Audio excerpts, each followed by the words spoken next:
We are live. We are live. Oh.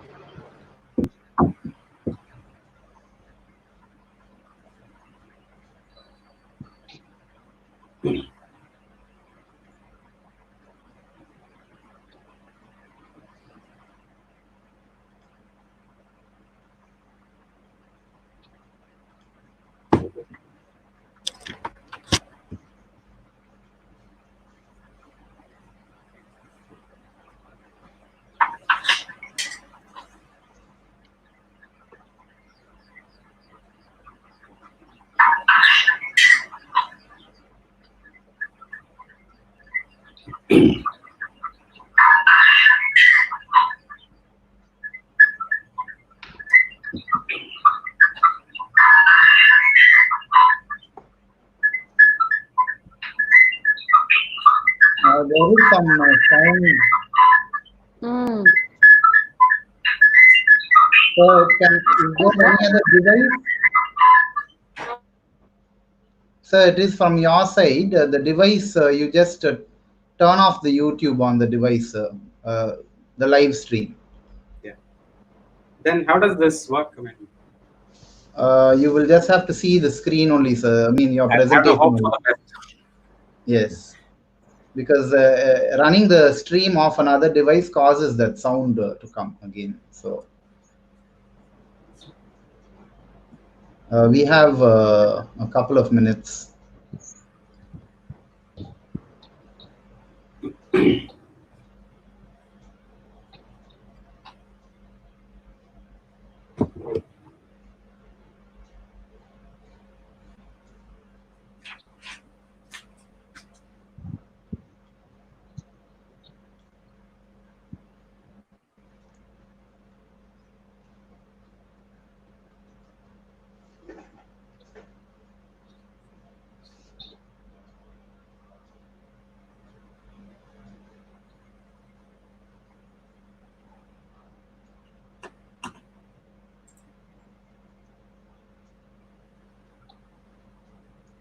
Shall we start, sir?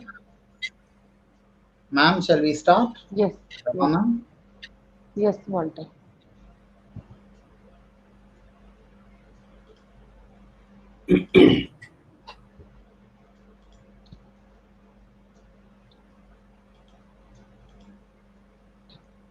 A very pleasant morning to all the attendees, esteemed faculty members and research scholars who have joined us today.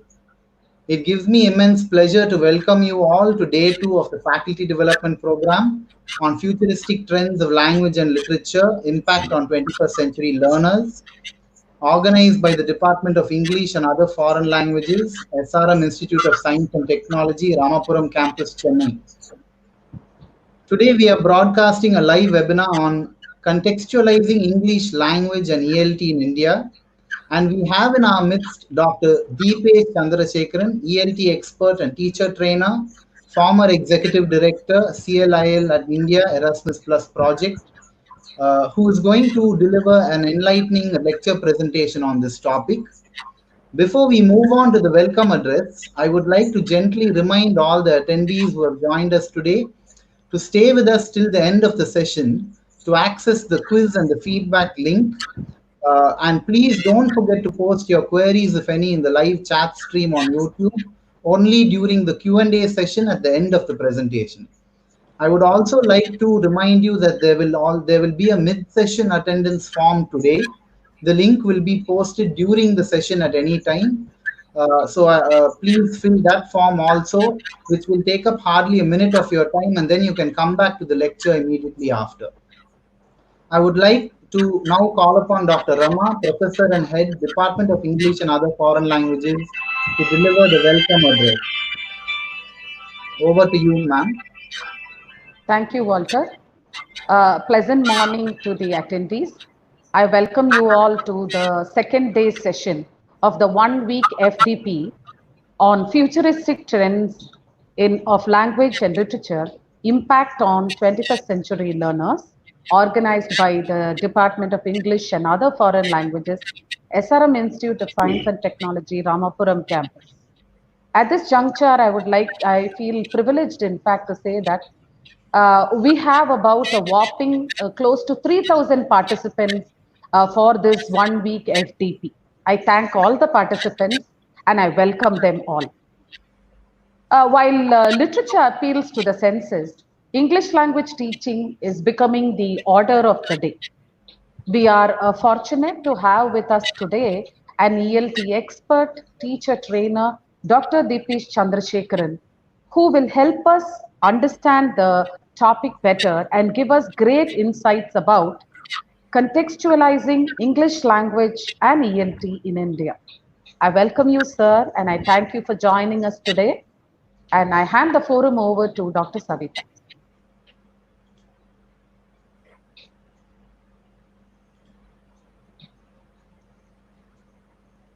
Ma'am, kindly unmute yourself, ma'am.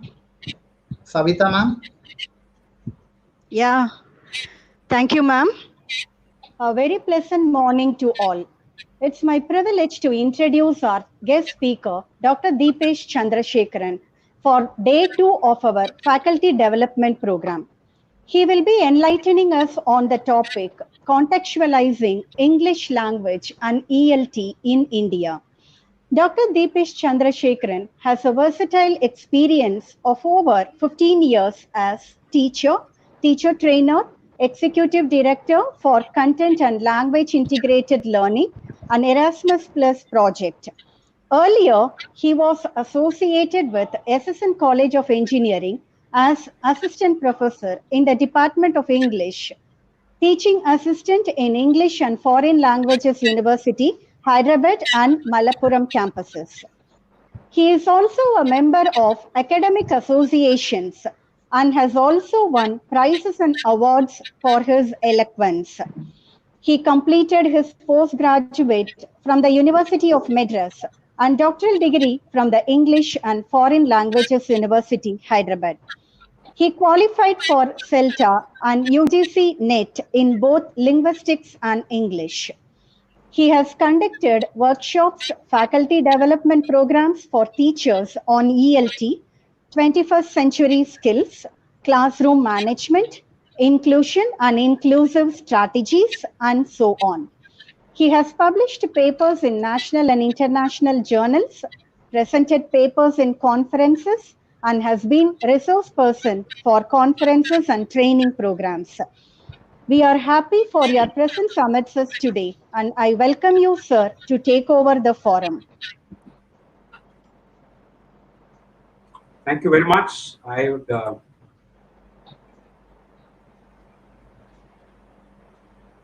thank you very much.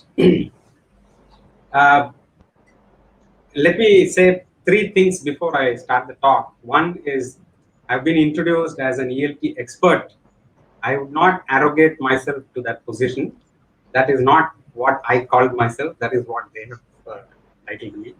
Second is my topic today is contextualizing the English language and ELT in India. I'm not claiming that all that I'm going to say now are original ideas of mine, but it is actually, like Bhaktin would say, it is my perspective that I've built through my teachers and others based on the original ideas of everybody. That I would like to say that. And third, because the audience is quite wide and varied, what I'm going to say today is pitched at a more general level in that sense. So this is my topic, contextualizing the English language and ELT in India. First of all, when we discuss about language itself, language teaching is not similar to the teaching of other subjects in the school curriculum, for example. So irrespective of irrespective of the individual going to a school or not going to a school, people pick up languages quite comfortably and they would do it quite inevitably. It is not incumbent on an individual to go to a school to learn languages, right? So in that sense, language teaching is quite unlike content subjects teaching. Languages, when they are taught in schools, what language is taught in school or which languages are taught in school is determined by the language policy of the central government the state government, the local administration, the school itself, and in fact by the teachers who transact the actual teaching and learning inside the classroom. We need to remember this. Also, the term English as a second language. Now, irrespective of whether English is learned the second, third, or subsequently by an individual in India, we refer to English as a second language in our context. So this is obviously due to various reasons. There are various scholars who have weighed in on this using different terms, but we know that it refers to a fact that English is not our mother tongue in India, and it's not as foreign as the foreign languages in a country like China, Japan, etc. There are various scholars who have described why they think English is important in India. Now, you may agree with them, you may not agree with them, doesn't matter, but we need to throw light on those aspects, those ideas, in order to get a clear perspective of of the place of English in India. So in that context, I've used the three terms that I commonly find teachers use, English teachers, teachers of English, and other teachers as well, whenever I do workshops. These are terms that they usually use to describe English. They say English is considered important in India because it's a global, international, universal language. Now, these are terms that they use. These are terms used by some experts as well, but you might notice that I've put inverted commas there to suggest that I'm not quite comfortable with those terms, or that those terms may be problematic. My talk is not going to deal with that too much, but we need to delineate what they mean by global, international, or universal language. Why is it called an international or a global language? Over 50 countries in the world use English as either the official language or an official language along with other countries. So India is also an example of that. We have Hindi and English, which are stated to be official and associate official languages. Over 800 million people, this is a conservative estimate, over 800 million people use English either as a first language or as a second language of communication across the world. Now, if you include people who use English as a foreign language, the number is going to be significantly more. English is also commonly considered to be the most widely used language on the internet, in global business, in media, and in law. So, for example, we have a constitution which is written in English and not in any of our languages. So, this is the reason why English is considered a global, international, or universal language by people. Now, the second aspect of why people think English is important, in India especially, is because English works or functions as a link language. So in India, there are many people who go across the country to various regions, and they claim that they can easily communicate with people whose language they don't share, whose mother tongue they don't share. And in that sense, English works as a link language among the speakers of various languages in India. The same phenomenon can be observed across the world as well. So English works as a link language even for linguistic communities across the world in a wide and deep sense. English is also commonly referred to as a library language. What do you mean by using the term library languages? For higher education, so postgraduate degrees and above, if you choose any specialization, you're likely to have English as the mode of communication in your college, university, etc. So for example, in India, for all practical purposes, except if you are specializing in languages, you're likely to have English as the medium of instruction in any field of study from post-graduation and above. So in that sense, it's a library language. Let us not also forget that English has historical reasons for it being important in a country like India. We were a British colony for over 200 years, and people say that the English left us, but they left English with us. So there is a historical reason why English is considered important in India. vis-a-vis a country like China, where English is merely a foreign language and people learn it only for career opportunities or business opportunities and so on. But in India, we have a historical baggage, if I may use that expression. But let's not also forget the problematic aspects of all this. Unfortunately for us, English is also a language of status or prestige when we consider how it works in India. Now, for example, we encounter two individuals. One of them speaks reasonably fluently, and the other speaks less fluently, broken English, or even less fluently. We immediately perceive the less fluent person as less educated, as less capable, or less accomplished as an individual than the person who speaks more fluently. Unfortunately, this is not true. For example, we have accomplished people in the field of science and technology, people in literature, people in various fields. Literature, I mean, in Indian literatures, you might have an accomplished poet, or you might have an accomplished scientist, a technology geek, who has achieved a lot, but they might not be as fluent by your standards or by the standards that you apply. They may not be as fluent as the person who needs just basic fluency. So, for example, a person who's, I mean, unfortunately, what I'm saying is, unfortunately, we associate the level of fluency of a person with their own sense of accomplishment or capability. So that in that sense, it is also problematic. Now, 1835 is a landmark year for the English language and for ELT in India. What happened in 1835? Before 1835, when the East India Company was already very influential in India, Persian and Sanskrit used to be the languages of administration at the core level, right? Macaulay, Thomas Babington Macaulay, I put the word Lord, title Lord in inverted commas because that could be problematic. Thomas Macaulay's minute was recommended in was a recommendation made in 1835, and Bentinck approved it. He recommended that we need English medium education in India. Now he did it for several reasons, and he's made several assertions there, which we cannot contest or which we cannot find fault with. But one of those things which I have mentioned here, and I quote, is deeply problematic. He says, we need a class of people, Indian in blood and color, but English in taste, English in opinions, English in morals, and English in intellect.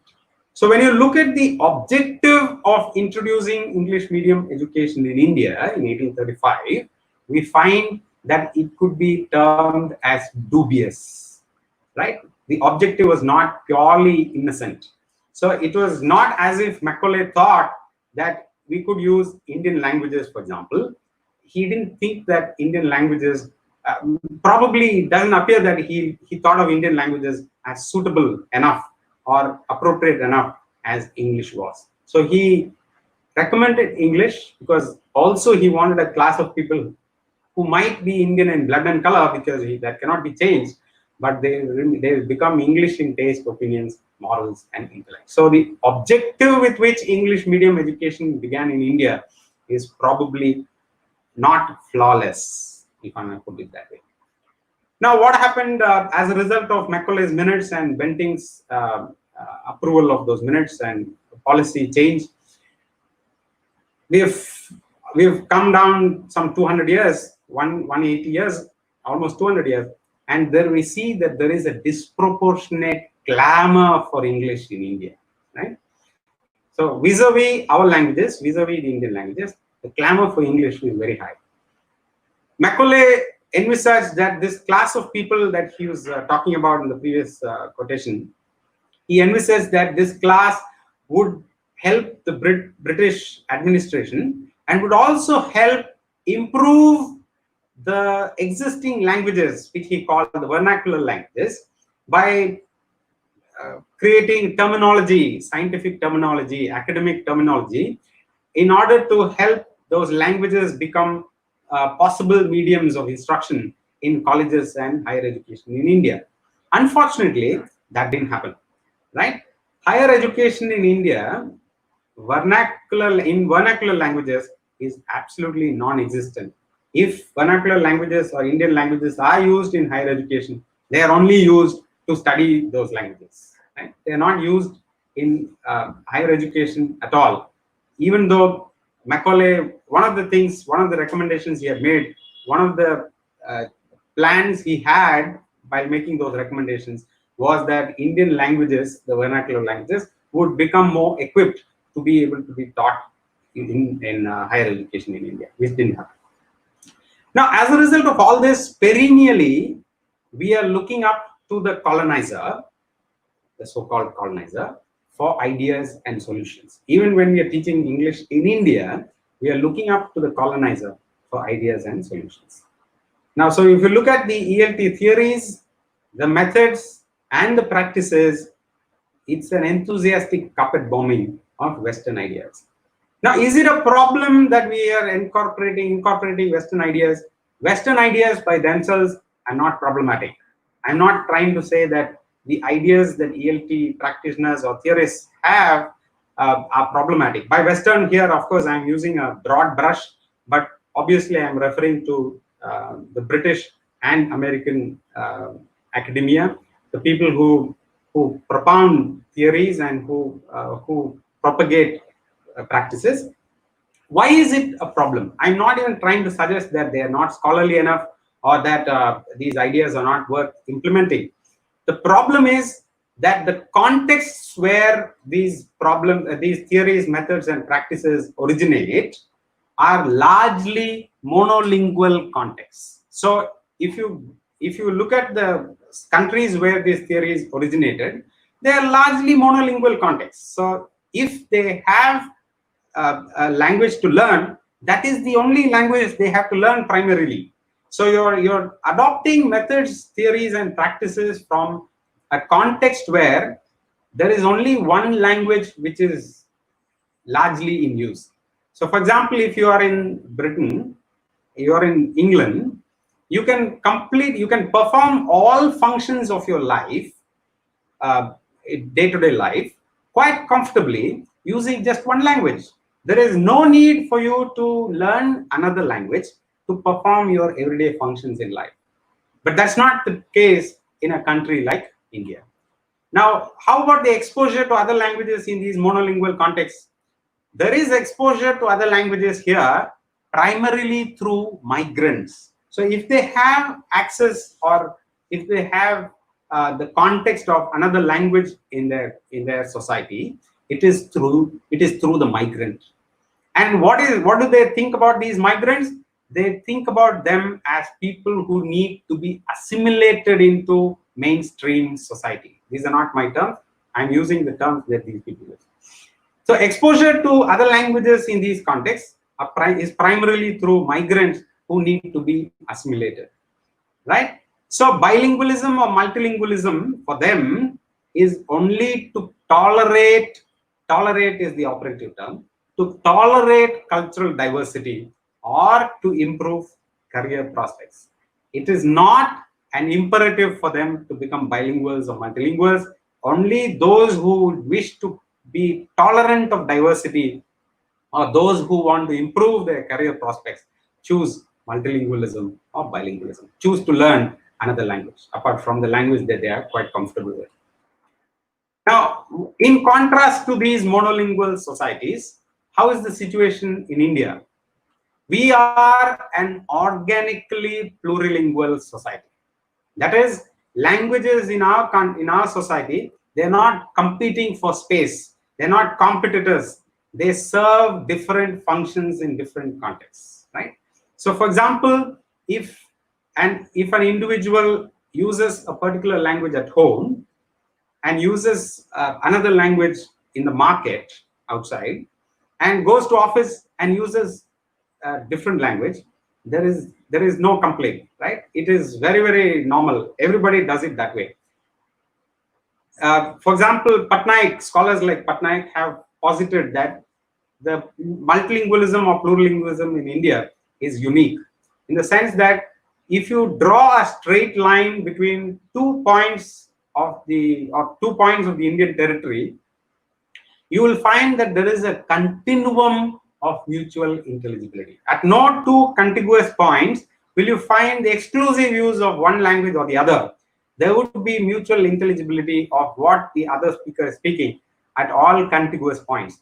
Even though at the ends of both the spectrum, at the two ends of the spectrum, the two speakers might be unintelligible, but throughout the spectrum, throughout the path, throughout that straight line, there is a continuum of mutual intelligibility. So, for example, if I give you a crude example, if you go to from near the border in Tamil Nadu, it is not as if there is a golden line you cross and then suddenly nobody understands Tamil and everybody starts speaking Telugu.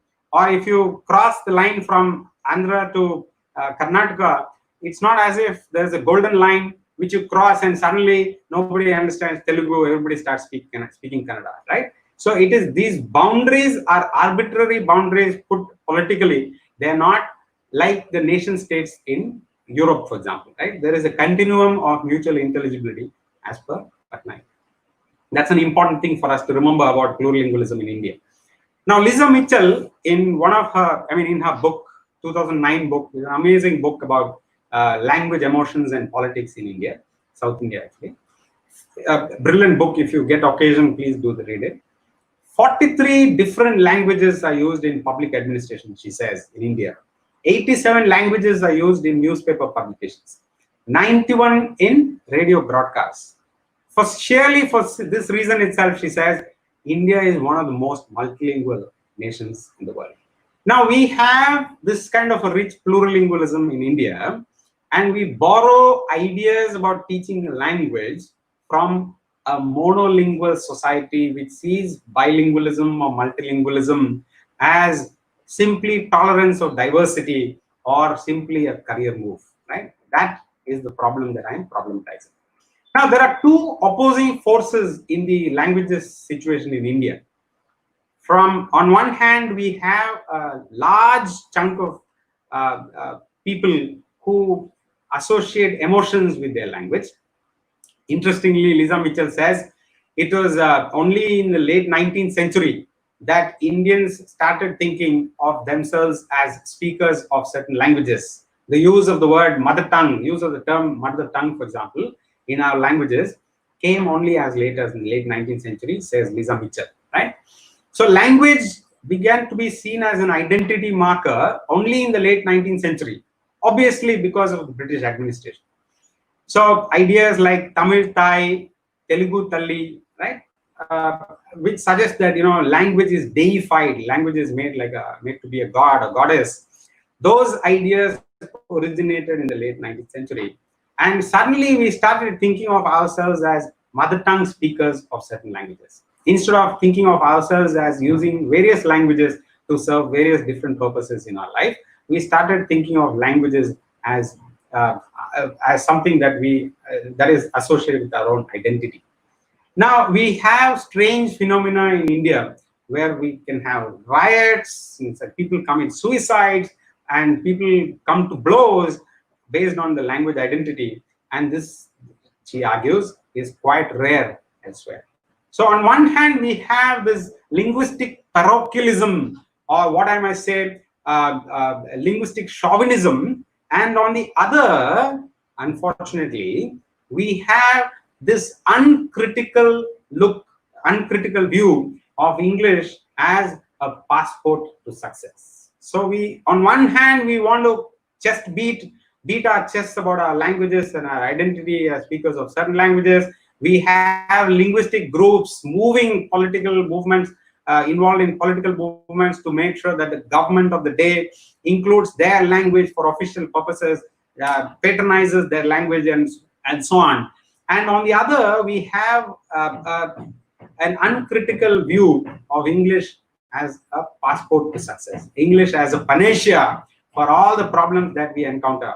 So because of this, we see a bottom-up pressure, the pressure built from the bottom, for parents who put pressure on school managements which put pressure on state governments are acceding to this pressure, and they're saying that we're shifting all our schools to English medium schools. So even when we have government schools which use the mother tongues as the medium of instruction, we have situations where people who give up free food, free midday meals, and free stationery and free schooling and all that, and pay high fees to join private schools just because they call themselves English medium schools.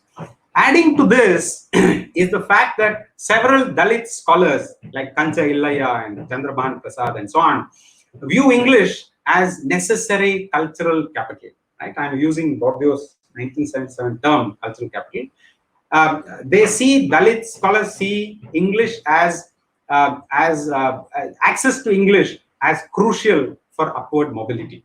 They say to compensate for the years of oppression that they have faced, to compensate for the discrimination that they have faced, they think that access to English is the remedy. Right?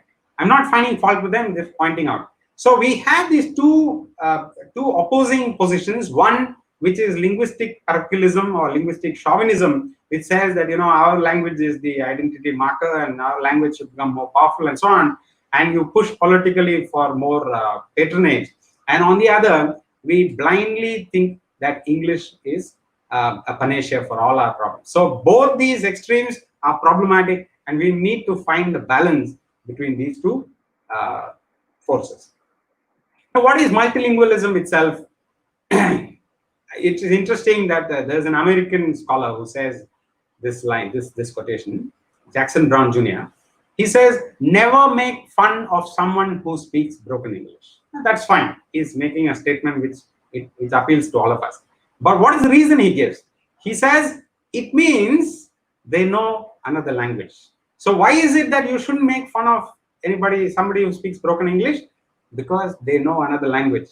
So for a monolingual, or for a person who is in a largely monolingual society, it may be mind-boggling that there are people who can come to terms with two languages, more than one language, right?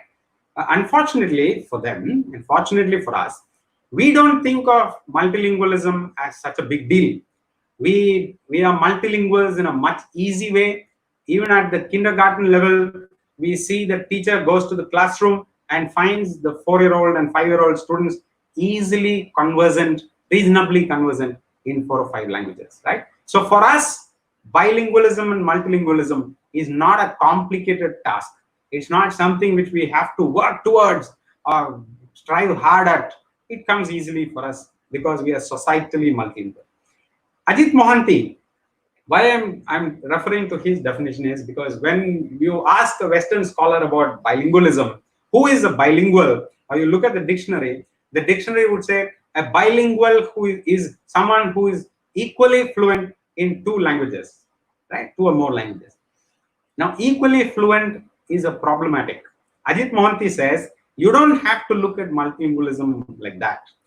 For him, he says bilingual is a person who has an ability to meet the communicative demands of the self and the society in the normal functioning in 2 or more languages with the speakers of any or all of these languages. So if a person uses language 1 at home fluently and meets all the demands of the family at home, goes outside, buys something from the market, uses language 2, meets all the communicative demands of that context, that society there, goes to the office, uses language 3 to meet the communicative demands of the office, he's perfectly, it's perfectly a bilingual or multilingual situation. You don't have to define a bilingual as somebody who's equally fluent in both languages. So that's the definition which you should go by, because that is a more organic, a more honest capturing of the situation in our context. Now, there are several scholars who have told us about the advantages of multilingualism. Multilingualism leads to nimble thinking, greater emotional balance, empathy for the other, empathy for divergent views and divergent thinking, a broader and diverse worldview, and also greater metalinguistic abilities. By metalinguistic abilities, here I mean the ability to use language to talk about or to describe language, and also to have the ability to know that you can change the contours or shapes of the languages that you're dealing with using different expressions. So the ability to know that you can manipulate language is also one of the metalinguistic abilities that I'm referring to here when you talk about advantages of multilingualism. Now, what implication does multilingualism have for education? There are several educationists who deal with multilingualism and education and who call for mother tongue medium education. They say it is best to teach any individual in school using their mother tongue, because when you learn concepts in the language which you've used at home, it's much more easy to learn those concepts, to come to terms with new knowledge. It's much easier when you use your mother tongue, right? But if you use English, a language which is not used at home, if it is not used at home, if you use a language like English as a medium of instruction to teach new concepts in school, even in kindergarten, it's a double whammy. You're putting double load on the child, because one, the child has to come to terms with this new language, which may be English or Hindi or regional language, depending on where the child is learning and what the mother tongue of the child is. Two, the additional load of having to learn new concepts using this new language. So Mohanty and others, they argue that mother tongue medium education is most suited for any individual, because they don't have to stress too much about learning a new language as well as learning those concepts in that new language. So they're not recommending not teaching English. They don't mind if you teach English as a subject additionally in school, but the medium of instruction they recommend is the mother tongue, especially up to primary school level. Various people have leaned in on this and they've said that this is a very, very useful thing. One of the concepts that I think is relevant in this context is Jim Cummins's common underlying proficiency framework. Right, so there is a dual iceberg theory that Cummins refers to. He talks about two languages which look like icebergs on the sea. So when you look at it from above the sea, you see that there are two different languages. They have nothing to do with each other. But if you go underwater, you see that these two icebergs actually share a lot below the surface. So he uses this metaphor for the two languages that a bilingual learns, and says that even though on the surface or above the surface, it might appear that there are two different languages which have nothing to do with each other, and assuming probably that these two languages occupied two different regions or zones or pockets in the mind, he says underlying it is a common underlying proficiency which works for L1, L2, and every subsequent language that an individual learns. So when you take CUP framework into account, you realize that multilingual mother tongue medium education and multilingualism in school is not actually that burdensome as we make it out to be. I refer to several recent scholars, including Professor Geeta Durarajan in 2015, who recommend the exploitation of learners' abilities in their other languages as a deliberate and positive resource in the English classroom. Not merely to tolerate the use of other languages in the classroom, but to, with a sense of purpose, deliberately to use these languages that these students bring to the classroom as a positive resource in the English classroom. So she and other scholars, they recommend that we can use the existing languages that students bring, the linguistic repertoire that students bring to the classroom, we can use it as a positive resource in the English classroom. Now, when you contrast the monolingual and the plurilingual, monolingual context where ELT theories originate, usually ELT theories, practices, and methods, and when you contrast it with plurilingual India, it ties in neatly with Philipson's idea. Philipson's ideas in his book Linguistic Imperialism. Robert Philipson, he talks about the existing beliefs or prevalent beliefs about ELT in the field of ELT, right? So he refers to 5 aspects and he calls all of them fallacies or untruths, right? The 4 of them definitely are very relevant for us in India. So I'd like to quickly point them out before we move forward. English is best taught monolingually. So the idea that India is, it is best to teach a language using just that language, no other language should be used in the classroom. And that is a problematic idea as far as Robert Philipson is concerned. And we have wholeheartedly accepted this idea in India, and Philipson questions this acceptance of this idea. He calls it a fallacy. The ideal teacher is a native speaker. Native speaker in inverted commas, this is not my term, this is a term used by people in ELT, people in language teaching in general. So the idea that language is best taught by the mother tongue user of that language is a very, very prevalent idea in ELT, right? So in India, it might not be that prevalent because in India we have, rarely we have this idea that we need a mother tongue speaker of English to teach English. But in most parts of the world where English is taught as a foreign language, for example, in China, in Japan, in Korea, when they advertise for teaching positions, they clearly say native speakers. Only native speakers need to apply, right? So the idea that only a native speaker can teach the language well is a problematic idea as far as Robert Philipson is concerned. Another problematic idea, which I think is relevant for all of us and which we need to question, is the early start fallacy. So the sooner your child goes to an English medium school, the better the child will become in English, is a commonly held notion for all of us. And we see that is why the clamor among parents to send their children to English medium schools. So Philipson says the early start idea is a fallacy. The earlier English is taught, it is not that the results are better. You can, and even educationists like Mohanty have pointed out that if you start English medium education after class 5, where the children are quite comfortable in their mother tongues, they have learned basic concepts in all other subjects in their mother tongue, then you start English medium, they would adapt better. And also factors like the quality of English that is available for the child in the classroom, the quality of English that is available outside the classroom, they are also all factors that weigh in on this problem. Maximum exposure fallacy is the 4th fallacy that he refers to. The more English is taught, the better the results.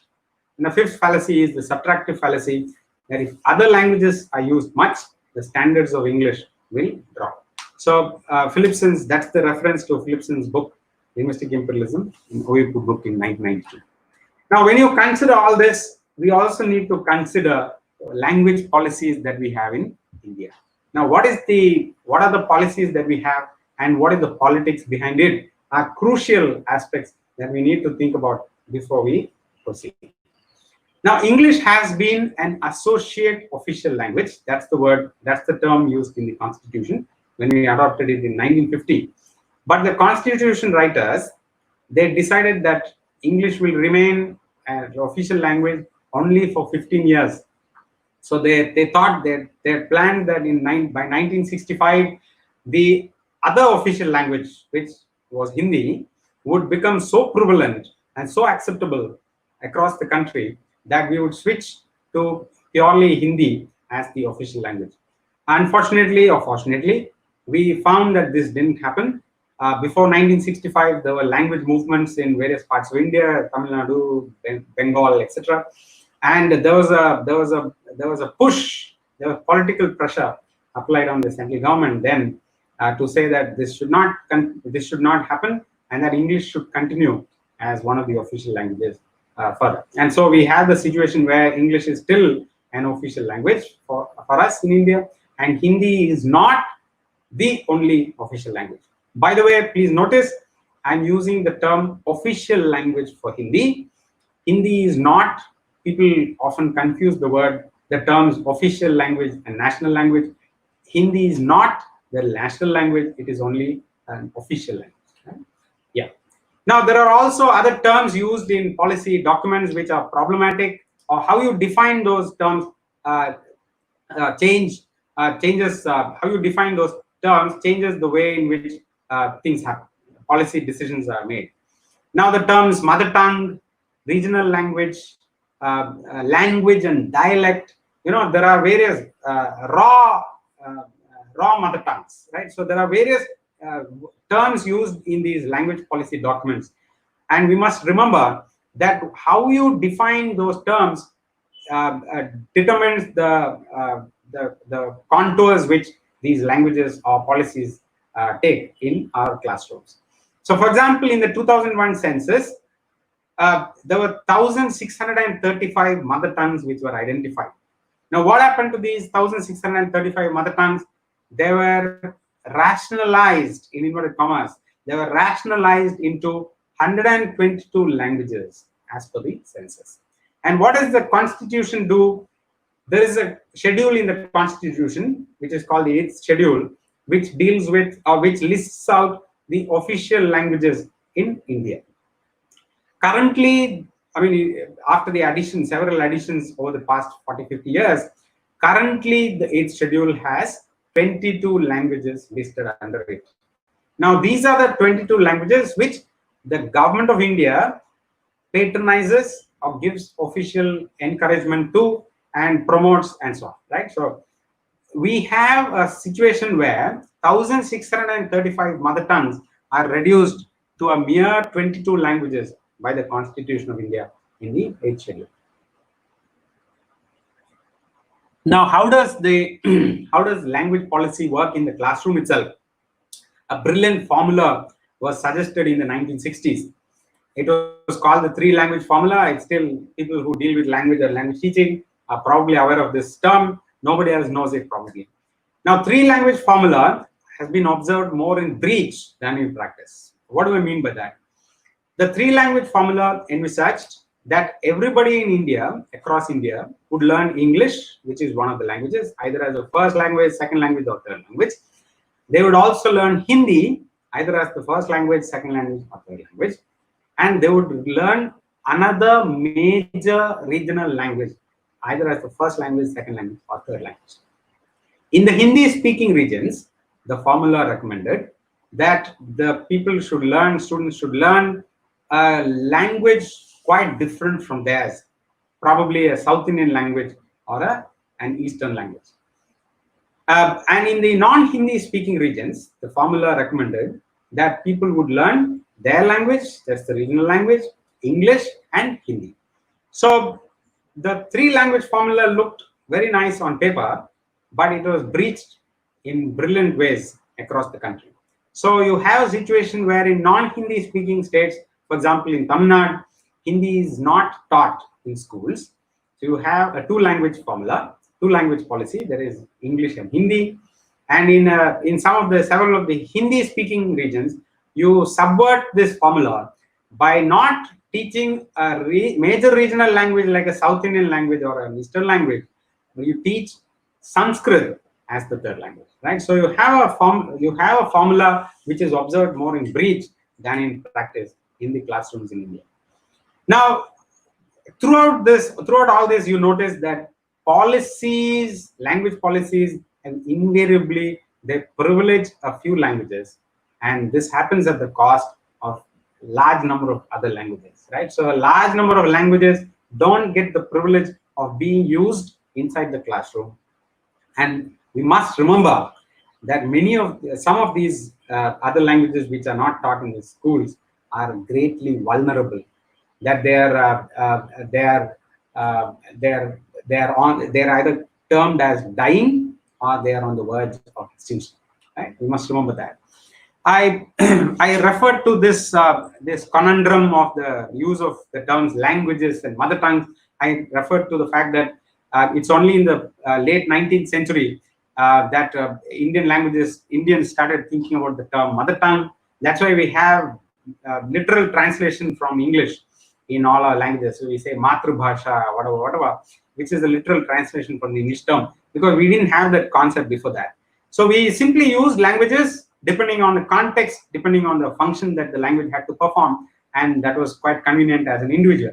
But as an administrator, the British administration thought it very inconvenient and introduced the idea of mother tongue for administrative convenience. Now, the culmination of this administrative practice is in the linguistic reorganization of states that we see in 1956, where we have states which are formed on the basis of the majority language or the mother tongues that are spoken in that region. So Andhra Pradesh, Karnataka, Kerala, Tamil Nadu, Maharashtra, Gujarat, etc.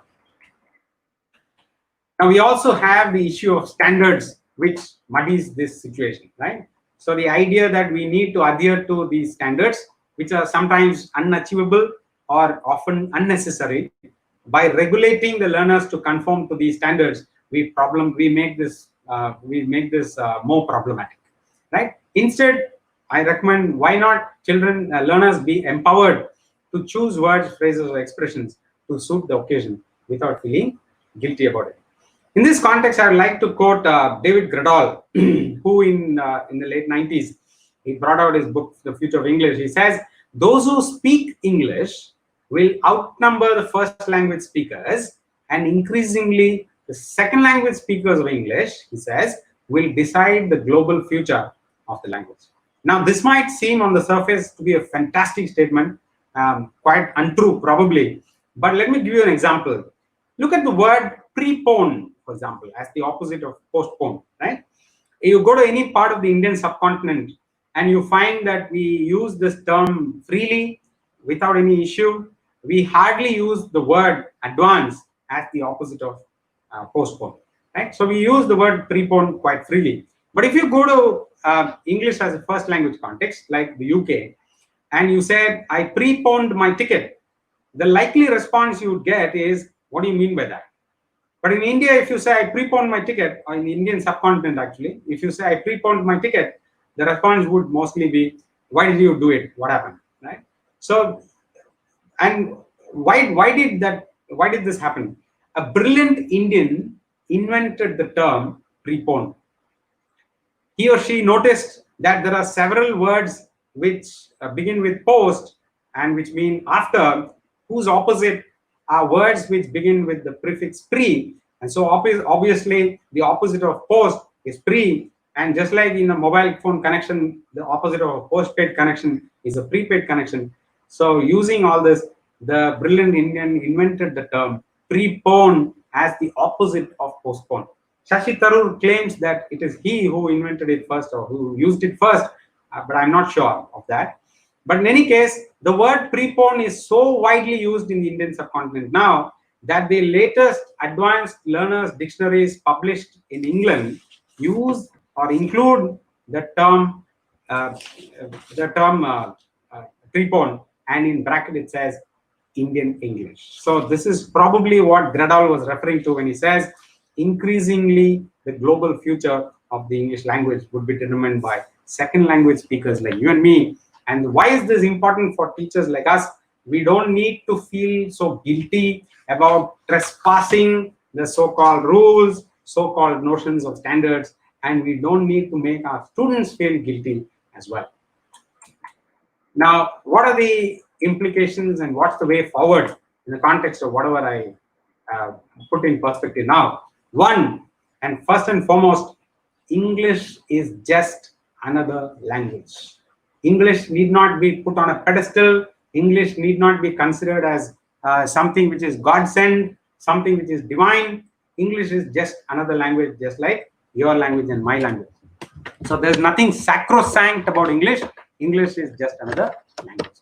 So if you as an English teacher, if we as English teachers stop putting English on a pedestal and we communicate this to our students, the anxiety that students usually feel on picking up English and the anxiety they feel about making mistakes in English would reduce. That's the important thing. 2, how do we preserve our multilingual nature? How do we make sure that our linguistic ecology remains as rich as it is? So just like we have in the life sciences, the idea that each organism contributes to the ecology in some sense, and we must make sure, we must do whatever we can to prevent organisms from species from becoming extinct. In the same way, in the linguistic ecology idea, we think that every language has a role to play in the ecosystem of languages, and that we must do everything we can to preserve this ecology.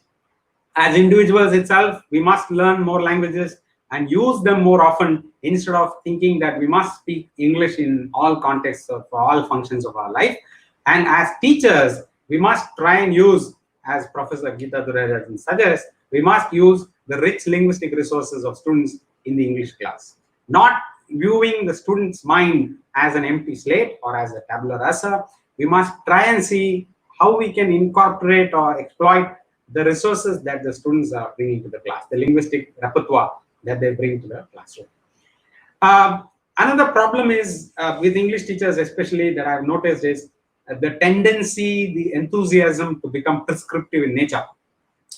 Even when we are mothers or fathers or caregivers of young children, 2.5, 3-year-old children, when they make a mistake in our languages and they ask for food, or they ask for a toy, or they ask for something, we ignore the mistakes and we focus only on meaning. We don't focus on form.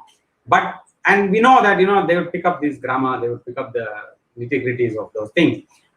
But when these caregivers, when we come as teachers to the classroom, suddenly we become so enthusiastic about our prescriptivism and our fanatic adherence to standards. Now, I would like to request you all to think about going slow on those notions, because the ideas like standards, proper accent, etc. are deeply problematic, because they prioritize certain ways of doing things over certain other ways.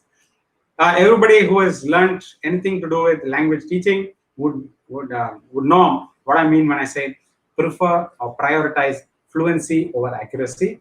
It's important that we focus on the use without hesitation of language, that is speaking and writing, that is fluency, over the so-called correctness, the correctness which is secondary to fluency. To develop the confidence in speaking and the ability to speak clearly, to make sure that communication happens, is much more important than to be accurate. This is a list of the references that I have referred to. I would keep it on for a minute so that you can quickly have a look at it. I hope the organizers can share this page with you if any of you is interested in any of these references. I would like to say thank you, and that's my email ID in case you would like to reach out to me with further queries and other aspects. Thank you. Thank you, sir. With that, we come to the end of the presentation, and we will move on now to the question and answer session. I request the participants to kindly post your queries in the live chat stream. Meanwhile, offhand, I just see the live comments on the right. I can see one question immediately, which is Abhita Krishnakumar, who asked me to share my views on G.N. Devi and his role in conserving languages, and how I look at the future of languages which don't have scripts or dwindling numbers of speakers. G.N. Devi is doing an amazing work with his ethnologue and other things. I think his role in conserving languages, his role in documenting languages which have not been documented before, and so on, go a long way in the preservation of these languages. Languages which don't have scripts, there are various people who are involved in preserving those languages using scripts of the choice of the users of the language, and I think that goes a long way in making sure that the numbers don't dwindle further. Let me see if I can go to other questions. Informative. English language is a communication language, but according to the many language learners, English is not used as a pedestal. How to make it a pedestal? No. When I used the word pedestal, I said we must not put English on a pedestal, meaning we must not treat English specially as if it is much more sacrosanct, or there is something sacrosanct about it. We must treat English just like you treat any other language while teaching in the classroom, even though we know that it is not as uncomplicated as that. We saw the presentation that there are various complications here. But even though we know that, we must not add to the anxieties of the students already that they have by putting it on a pedestal. Yeah. Lakshma Reddy, do you suggest that the medium of instruction till 5th class must be in the mother tongue? There are educationists who recommend that mother tongue medium education is best. Now, this is not to suggest that English medium schools are not doing a good job. As I said in my talk, there are various factors we need to take into consideration. One, the richly multilingual context that we have, the resources that the schools have, the fact that do the students have access to good English resources in the school and good English resources outside the school, etc. So those are factors you need to consider when you recommend this. I'm not recommending a blanket mother tongue medium instruction because I'm nobody to do that. I'm not qualified to do that. I'm merely saying that there are various scholars who have weighed in on this and suggested that mother tongue medium education is best. Is there any other language in our country that fulfills all the major functions that English does professionally in explaining science and in academics? Unfortunately, today, I don't think we have any language which is equipped to be used as the medium of instruction or the language to go for resources for people who are involved in learning in higher education, in the universities, for example. This is not because English is better. It is because we have not promoted our languages to meet these needs. So every language has the ability or the capability to be used to perform all the functions, including university education, like we can see in Chinese and Japanese and even Hebrew in Israel. But unfortunately, in our historical context, we haven't promoted our languages to be rich enough or to have resources enough to be used as the language or the predominant language in the university context. So today, I wouldn't say that we have any language which can be used in that sense. Dr. Sheila Raval says, asks, what do you think of language used in social media? Well, from whatever I said, you might realize that I am not somebody who would sit on ceremony and recommend that standards must be maintained and that there is a certain decorum, there's a certain way in which language should be used and so on. I am all for the organic use of language. Nobody can sit at a gate. Nobody can do a gatekeeping role for language, right? So dictionaries, language academies for French. I mean, people try to do that all the time. Universities do it all the time. We in academia try and do it all the time. But I don't think we can succeed that way. If people start using certain spellings, I think that comes in the next question as well. I'll mix both and answer. If you look at the spellings that you complain about in social media, short texting and all that, if you complain about the use of short forms, if you complain about the use of lack of grammar, inverted commas, in social media, you cannot stop the way in which people use language, right? Social media serves a certain function for all of us. Some of us use it even for professional reasons. For example, in Twitter, if there's a limit of 140 characters, you cannot afford to waste those 140 characters in writing students we would obviously use S capital, small s, to suggest that I'm referring to students, right? So you have to take those liberties depending on the medium that you're using. Social media is here to stay. You cannot fight social media. You cannot fight the use of language in social media. I would only say that definitely I am aware that as a person who is in academics in some sense, I am aware that for examination purposes, just like when you go to attend an interview, you prep yourself up, you put up a show, you use certain expressions, you avoid certain other expressions. The individual decides how to go about it. I wouldn't recommend that any of us, we as teachers, decide what to do and what not to do. We can merely mirror or describe what happens in these contexts and let the individual students or users decide how they want to go about it. Some countries prefer native speakers for English. Is there any solution?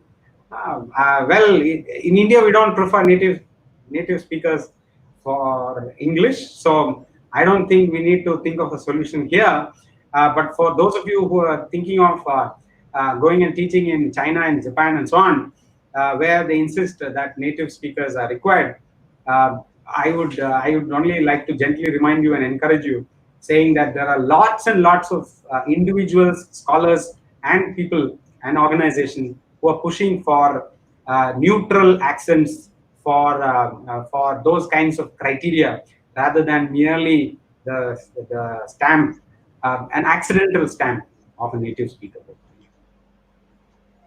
Do you think the 3-language formula is good for English learners? The 3-language formula, so for English learners, I don't understand the import of your question. Are you asking whether the 3-language formula is good for us as English teachers, or for English, for the learners who are learning English, is it useful for them and so on? I don't know what the import of your question is, but irrespective of whether the 3-language formula is good or not, it includes English across the territory. So wherever you are in India, 3-language formula recommends English to be learned. So that. And 2, it doesn't matter whether English is taught as a first language, a second language, a third language, and so on. So whether it's good for English learners or not is not for me to actually say. But I must point out that the 3-language formula includes English across the territories. In order to acquire English, one needs to think in English instead of vernacular. How can one do it? In order to acquire English, one needs to think in English is not true. It's not true. That's what I was referring to when I was referring to Jim Cummins's common underlying proficiency. The idea is that much of the thinking, much of the conceptualization, much of the higher order skills actually happen the same way across languages. If you've learned one language, when you learn the second language, you don't have to start from scratch. You are already building on what is, the infrastructure is already there. So in that sense, you don't have to think in English to become a good speaker or user of English. You can think in your language and still be a great user of English. How can multiculturalism be connected with multilingualism in education?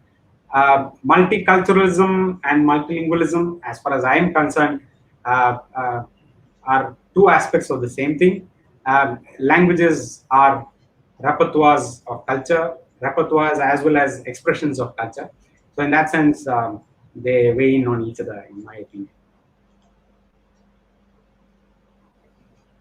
How can we use rich linguistic resources of students in engineering class where students are from all states? So that's why, that's a good question. That is the reason why I didn't recommend, when somebody asked me, would you recommend mother tongue medium education blanket? I didn't say yes, because it depends. Feasibility is an issue, right? So for example, in a very urban area, you find, like the question just posed, you find a classroom which has mother tongue speakers of various languages. Now, how do you accommodate those languages as medium of instruction in a class? It's not possible. That's to answer the previous question. Now, if you are dealing with English, now that's why I refer to Professor Durarajan and others who are dealing with multilingual education, who say that we must use the languages, existing languages, as a resource. The idea is you you're teaching some aspect of English, right? So if you shut out the other languages, there is no use of those languages or the knowledge of those languages that the students bring to the class. In a richly multilingual classroom, use it as an asset, use it as a powerful resource by bringing in examples of how does it happen in your language, how does it happen in your language, and by bringing those contrasts, even for aspects like form, you bring attention to those aspects. Because of the greater meta-linguistic awareness that the students have, I think learning will happen in a more suitable way. Language is the hegemony of the elite and upper class. It is not nowadays. I think language has always been the hegemony of the elite. If you look at the pre-Macaulay context in India, we had Sanskrit and Persian, for example. Those were languages of the elite.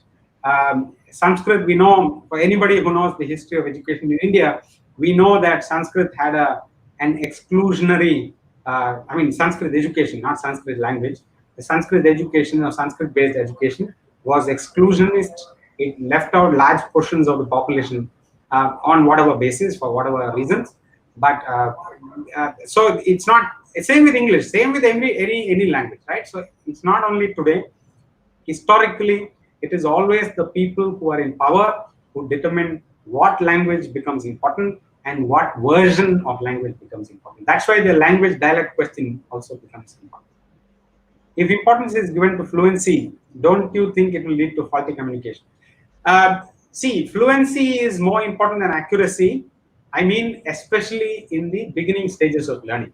Now, if a student is trying to learn language, you insist on accuracy, you are creating anxieties, you are putting off the children's ability to use language, right? So if you insist on correctness all the time, the students who are likely to answer freely, they would hesitate to answer because you are so enthusiastic about pointing out flaws. What if they make a mistake and you point out the flaw? But if you insist on fluency in those stages especially, and you go to accuracy only at a later stage, accuracy again in inverted commas, I wouldn't prescribe strict adherence to accuracy, but it is important. What I understand what you mean from that by that question. Communication must not be impeded. Communication must not break. Right? To that extent, if I pronounce or if I speak in a certain way and you don't understand, then it's a problem. But again, for that there is an added thing. Now, in our context, we think that the communication load entirely falls on the speaker. So it is the speaker's business to be understood, right? But then, if you go around and if you get exposure, you will notice that it's not only the speaker's responsibility; it is also the listener's responsibility to understand. So it is actually the dialogic or the back and forth that happens between the speaker and the listener that leads to communication. So the load must not entirely fall on the speaker to be understood, to speak in a certain way, to speak grammatically or so on, right? Yeah. With a child inherent with universal language acquisition skills, isn't it better to expose a child to more than one language? Absolutely, absolutely. See, the bottom line of what I've been saying is, please make great use of the fact that we are richly multilingual, not only as individuals, but also as a society, right? We need to not only preserve our multilingual aspects, we need to promote it and we need to use it as much as we can in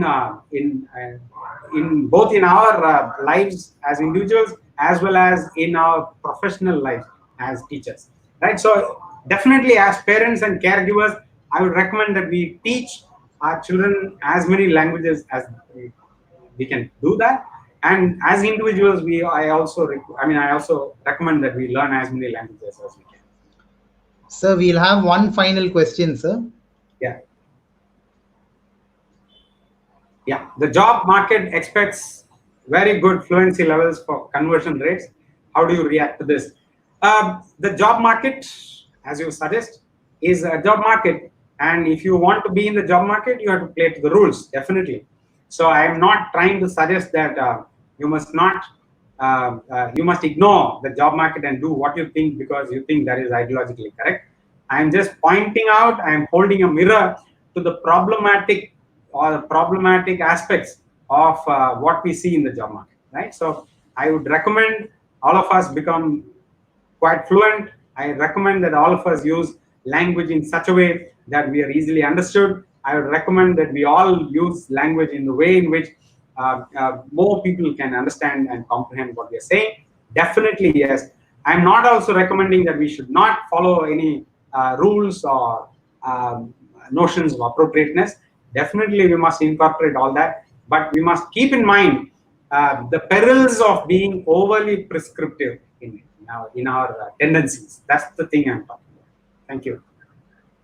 Thank you so much, sir, for a mind-blowing presentation, as well as very quick and prompt answers you have given for all the questions. Thank you so much, sir. Rama ma'am, your kind comments, Yes. ma'am. Yes. I definitely want to say a few things. Sir, I should say it was very, very heartening to hear Philipson's fallacies, because I believe it thrashes the myths we have about English as a superior language. And the inputs were excellent, sir, and the solutions you suggested through your slide way forward. I think it would be 100% acceptable to many of the viewers here. In one simple sentence, very crisp, proficient and eloquent presentation. Thank you so much, sir. Thank you very much. Thank you, ma'am. Shall we move on to the formal vote of thanks, ma'am? Yes, sure. It gives me immense pleasure to give the vote of thanks today as an end to a wonderfully interactive and engaging day 2 of the Faculty Development Program organized by the Department of English and Other Foreign Languages, SRM Institute of Science and Technology, Ramapuram, Chennai. Firstly, I would like to thank the Almighty for showering us with grace and blessings for the success of this program. I would like to thank and place on record my sincere appreciation to our guest speaker, Dr. Deepesh Chandrasekharan, teacher trainer, for accepting to be our resource person today. He has made his lecture presentation very vivid and lively with his insightful analysis and exemplary knowledge of ELT in India. And we are very grateful to have in our midst a resource person of his caliber. Thank you very much, sir, for your time with us, not only during this webinar, but during the preparatory trial presentations. Right from the start when we met online, actually, I knew that your presentation was going to be a mind-blowing, and it is a winner, and as I expected it was. Your knowledge, your speech, the very warmth and moral support that emanates from your person is something that made this day very special for us. And as I said at the start of this session, you are radiating positivity, and that's why that made this session smooth as ever. Thank you so very much, sir. I would also like to sincerely thank the head of our department, Dr. Rema, for her incredible support and motivation. There are many unknown burdens that lie on the shoulders of a leader, yet she is one person that makes leadership look like a walk in the park. And we could not have had a better guide and HOD than her. Thank you so much, ma'am. I must also place on record my sincere thanks and appreciation to my co-coordinator, Assistant Professor Dr. Savitha. And once again, let me say I need not draft a formal vote of thanks for her, because Dr. Savitha, apart from being a colleague, is a good friend of mine. And I would never have had the privilege of co-hosting this FDP with anyone else as experienced and ever motivating as her. I've always found only positivity from her as both a colleague and a friend, and her guidance and advice are invaluable. I will always look up to you, ma'am, and I'm wholeheartedly grateful. Thank you. I will be failing in my duty if I don't thank my colleague, Assistant Professor Preeta Basu, who has been working along with us behind the scenes right throughout the days leading up to this FDP, and I don't know what we would have done without her constant support, especially yesterday when we had a few technical issues. She was there as usual to save the day and lend her technical support. To all our department faculty members who have contributed to the success of this event with their constant moral support and warm wishes, I would like to offer our gratitude. And last but not least, I thank each and every faculty member, PhD aspirant for their participation today and cooperation in making this live webinar a big success. Thank you, one and all.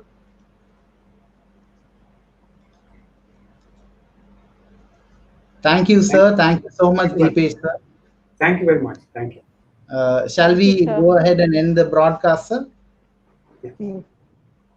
Ma'am? Yes, Walter. Okay.